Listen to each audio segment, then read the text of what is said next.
had apparently a guest star on the French stream. I am not even going to try to pronounce his name. Well, I actually will. Kayan Kojandil? I have no idea, but apparently it's a famous French internet comedian. Production leaves me hanging here and doesn't tell me how to pronounce it, but apparently now they just said like I did a good job, so apparently I nailed it. All those years that I learned French will finally worth something. That was I can't wait when man. I go to Paris with you, man. I want to see you try it. Oh no, forget it.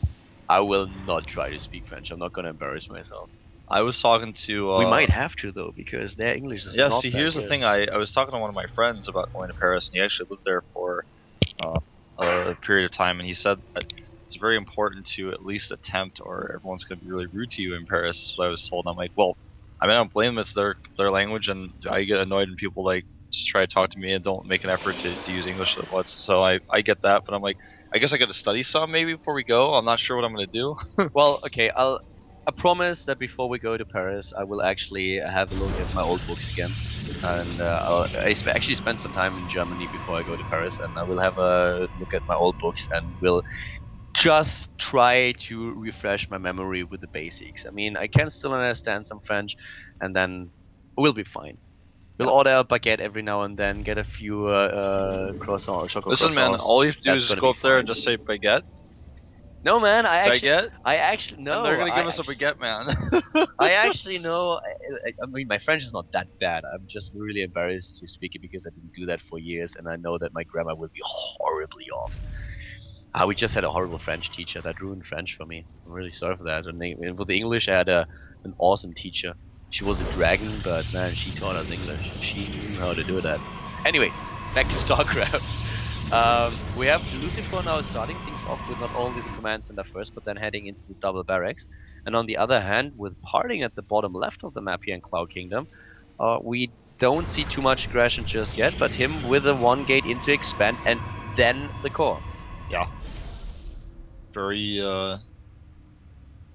standard play for both players actually. With the CC first a little bit riskier, you could say. But in this matchup these days, with the way people are putting the CC at the wall, it's not really a big deal.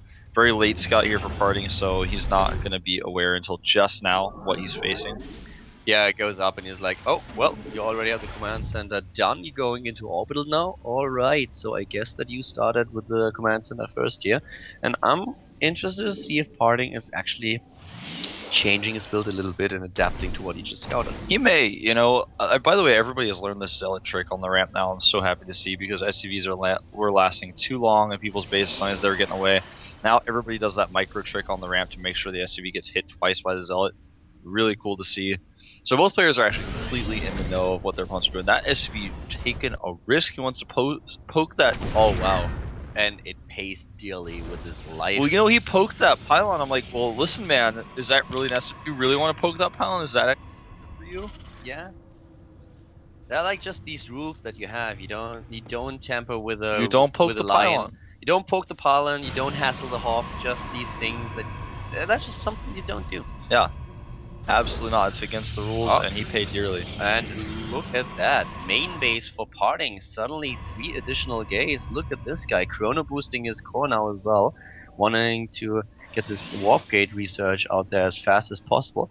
Parting with a bit, I don't want to call it old school, but this 4 gate pressure after an expansion is not used that often anymore. Yeah, usually you just go into 3 gateways and then a robo. Yeah, 3 gateway robo is where we usually see not that much aggression. But there was a time when basically every Protoss player started with a 4 gate aggression against Terran until Terran players figured out exactly how to deal with that, how many bunkers they needed. He doesn't even see the pylon. He doesn't see the pylon. Now his Marines are out of position to defend. Luckily for him, they didn't get spotted though themselves, because then he could have perhaps used that against him.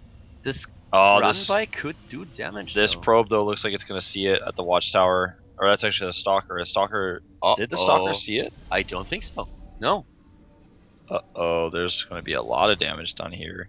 That is horrible for Parting. Wow, look at LucifroN going in, taking down 3 immediately, and Parting just used his warp-ins. He is just swapping in units at the top right, and now he's trying to get in there. There's the bunker, no SCVs pulled at the same time. The Marines of LucifroN entering the main base of Parting. The bunker to the top right is gone before the SCVs are there to repair it. At the bottom right, we have now the Marines finally being taken out by the Stalker and a Zealot, and Pardek is going to town. Yeah, he's going to town here, doing a lot of damage at the natural. SCV's falling one by one, and you know, it looks like Pardek actually gets the better end of the trade with that warp, and he barely got those units out in time to defend. Now the last Marines are going to fall, and this happens sometimes when you go for a run by and you get counterattacked by a warp, and you don't have anything at home to defend. That was pretty scary though.